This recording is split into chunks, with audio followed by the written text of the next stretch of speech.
In the first meetings with Roland, the first thing and utmost what he wanted is he wanted the actors to be able to do their own stunts. He wanted to be able to get into their characters and do their own stuff. So he really wanted everything to be them. So with effects being there at the first meeting, we were able to talk about certain things of what we wanted to get done and how we could achieve some of these kind of like huge, epic kind of stunt sequences. All the actors had stunt doubles, but the stunt doubles never really got on the stage. They did all the testing, they did all the rehearsing, they did the camera setups, but then the actors had to go in and perform, and all the actors performed magnificently. What was probably the most challenging was actually some of the space flight in the zero-G, because a lot of the other stuff, the physical stunts, was able to be done. We knew it all, we could do it all practical. But the space stuff, the zero-G, we really wanted to kind of get it right.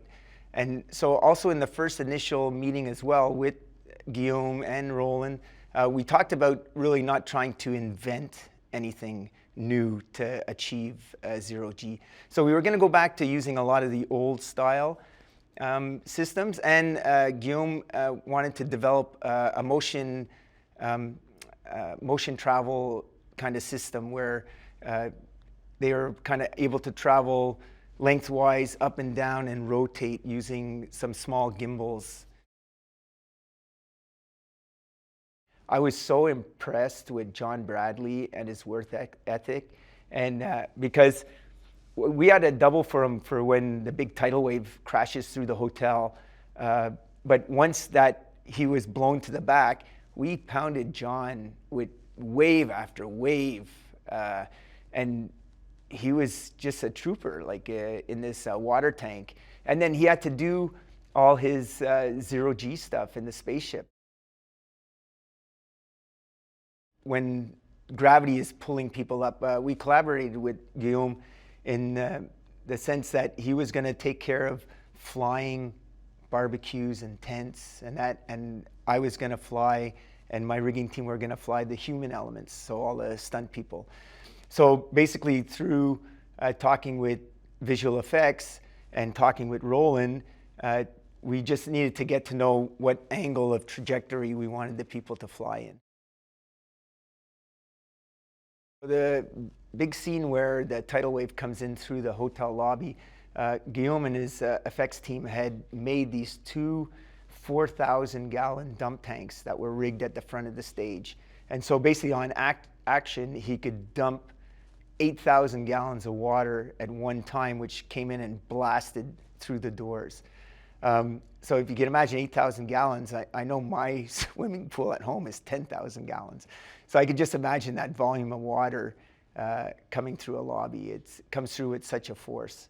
So those dump tanks really gave that scene and sequence a legitimate peril, I guess you could say, especially for John Bradley's character. The big car chase sequence, I'm going to have to give props to special effects on this. They developed a system where the car rides on a rig that's kind of like air hockey. So you could basically manually move these cars around by hand because they're floating on polished concrete. And then on the machines, they kind of have vibrators to make the cars go up and down, and boom, if they hit a jump, and then come back down. So manually, with poles on the sides, his effects team was able to bring the cars, crack them together, make one come up, come in behind. And this way, the actors are actually able to drive their own vehicles, lean out the window, fire, gunfight, you know. So it made everything totally safe for the actors, so there was no need for any stunt doubles. It's fantasy meets disaster meets heroes. So there's heroes in the thing, there's bad guys, there's villains, there's epic space. So I think it's a wild ride right from the beginning of the movie right till the end. So for people that like roller coasters, this is the movie for them.